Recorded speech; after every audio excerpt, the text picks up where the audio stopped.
I want to talk to us today briefly about Jesus revealing the Father. It's funny, I try not to bring a message for a season. Like when you're in a certain season, I purposely try not to bring a message for the season because I don't believe we're like bluefish or trout. I don't believe Christians should be seasonal. I think you get into this religious mindset when you preach according to seasons, because then you're predictable and Satan can now trick you. But I couldn't shake the thought that God gave me, and it was the fact that Jesus said, when you've seen me, you have seen the Father. Very important. He said, when you've seen me, you have seen the Father. And the testimony before Jesus came to earth was his name would be called Everlasting Father. Jesus, Everlasting Father. And when he creates children for God, they are everlasting. Amen. You can act up all you want, but that Father will get you back. So his fatherhood is everlasting. He does not adopt you with your real daddy can come back and claim you clause. See, he's the everlasting Father. Even when we act up, he is still everlasting. He will not run out of being your Father. He will not act up on you, will not act out on you. He will always be there. You know, even when you're a natural father, for the most part, most men, it's in them, to try to be there. They always will try to be there. Society and different things try to pull them away. And the reason why a lot of times people don't recognize why is it so difficult to be a father? Because God said, call no man on the earth your father. That's what Jesus said, call no man on the earth your father. So Satan says, I'm going to attack every male that desires to be a father. He didn't say the same thing about Mother's Day. And even Jesus said, who is my mother, my brother, my sister, them that hear and do the will of God. But he never said, who is my father? He said, I know who my father is. And when Jesus was very clear, he told the people of his day that didn't believe in him that he said, your father's the devil. That's why I like Amber. See, she know when I'm cracking a joke. The rest of y'all got like these lemon cucumber looks.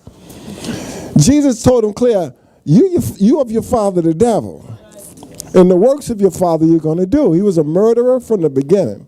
He was a liar from the beginning, and he abode not in the truth.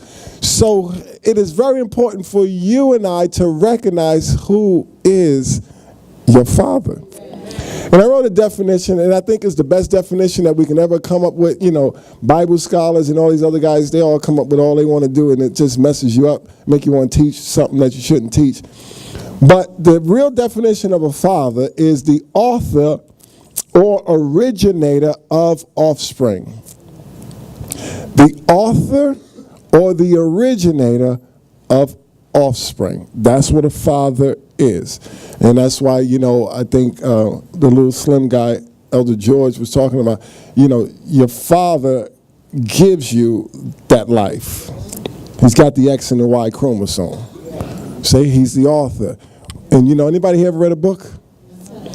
And if you ever read a book, what is it called? The autobiography. See, autobiography, you want to know who the author is. You can read any other book, and if the book's not interested, you don't care who the author is. But if the book is interested, you want to find out from that author what else did they write. Because now you're interested in that author. See, God as a father, he is your author.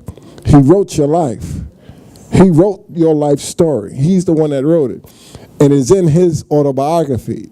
You can find who you are in God's autobiography. Amen. In 2017, a part of the page in God's autobiography is that you are on that page. Amen. You're on that page.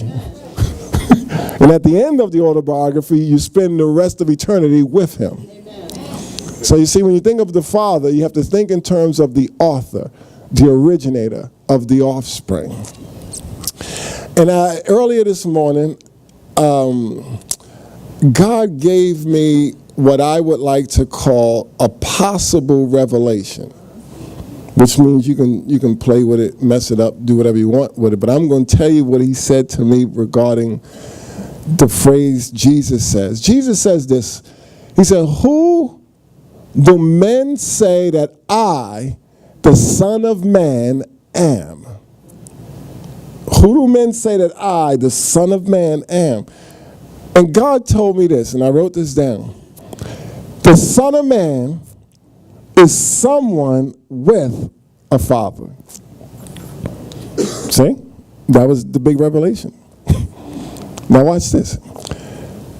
Muslims have a problem with Jesus because he never said he was a son of God.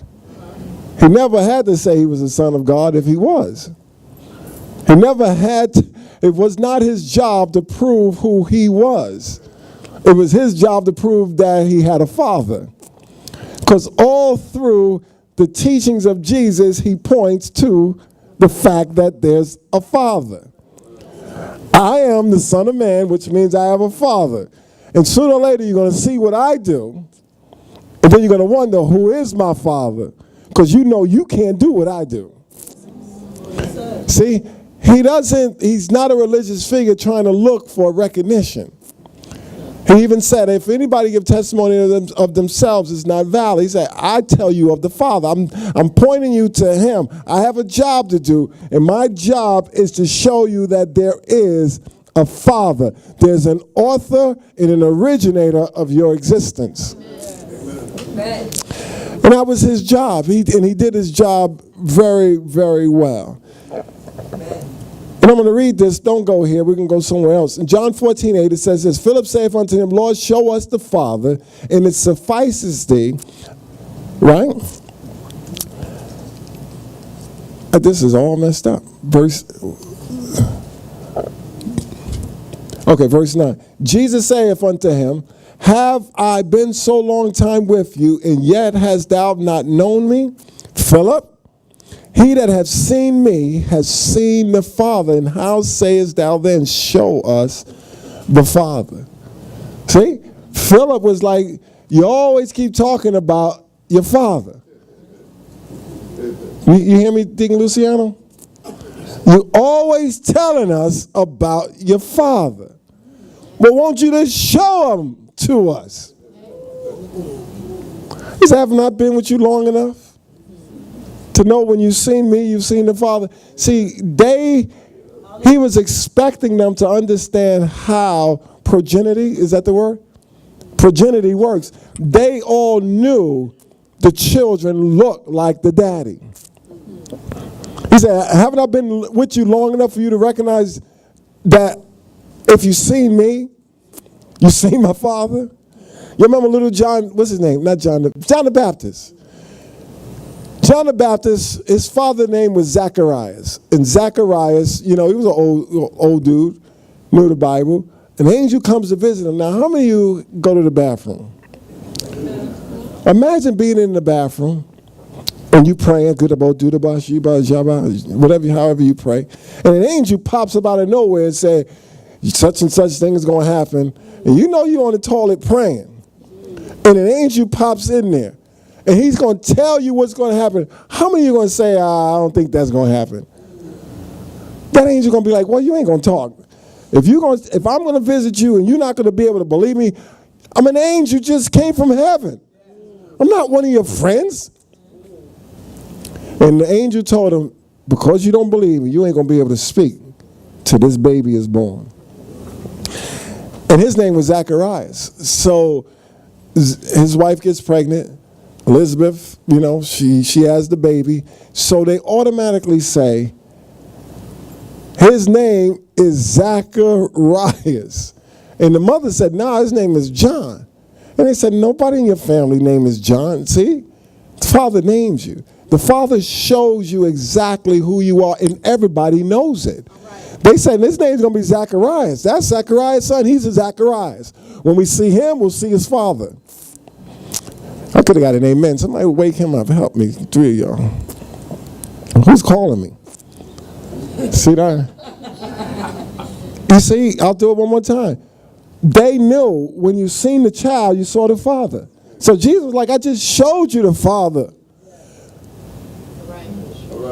See, and we struggle in this generation. We want him to tell us, you know, I'm the Son of God. I don't have to tell you I'm the Son of God. Watch me. None of you can do this. I'm going to have to tell you. I'll show you. Where's my daughter at? She's not from the X-Men. Come over here. She is not a genetic mutation. Come over here. What? It look like I borrowed her from somebody? And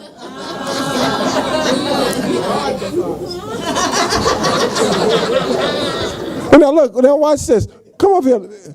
Come over here, watch this. You too tired? All right. Well, can I use Linda? Well, no, it'd be better. It'd be a better story with you. Oh, yeah. All right. Come up, Linda. I'm gonna use Linda. Now you saw what my daughter looked like, right? Now this would be Mary. Now you know she ain't come out of her. That's what happened when God put Jesus in Mary. The baby came out looking like the one that put her in there. Amen. Thank you, Mary. Amen. Amen. When I gave my wife a baby. I ain't just get her pregnant. I said, hold this. Amen. 40 weeks, she thought it was a boy. His name should be called Aaron. I'm looking at her like this. It's going to be Aaron. Oh, I didn't even like the name anyhow. I let her go on with it. She pregnant. Baby pop out. Doctor say it's a girl. She go like this. What? And I go like this. I said, I know what I did. See, God knows his children. You're not some religious person in the earth. That's why we fail when we start to act like everybody else. You're God's child growing up to look and act exactly like him. And Jesus even said it like this. Your good works will glorify your Father. Not your going to church. That's right. Amen.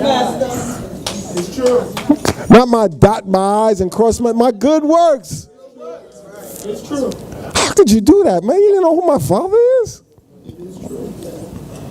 So you see, Jesus said, when you've seen me, you've seen the Father. Now you can put it together.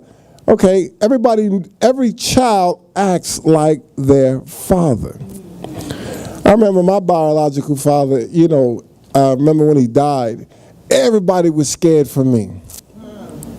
Because I was like, you know, one of the youngest ones. They all thought I was going to fall apart.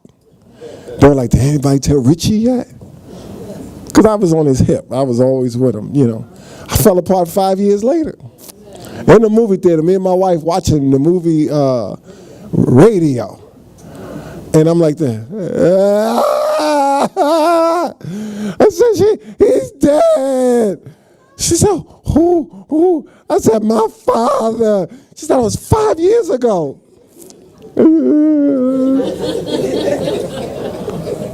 See, your father, that's your author. When the thing starts to hit you, you start to realize, you mean to tell me my author is gone? Yes. You know, look at the disciples. Yes. It wasn't like, praise God, let's get this thing started. They took Jesus, they was gone. They went back to the projects. They went back to the fish market. First thing they said was, I go fishing. See, when the head of your life is gone, smite the shepherd, the sheep scatter. But if you're not close to the author, you get another book.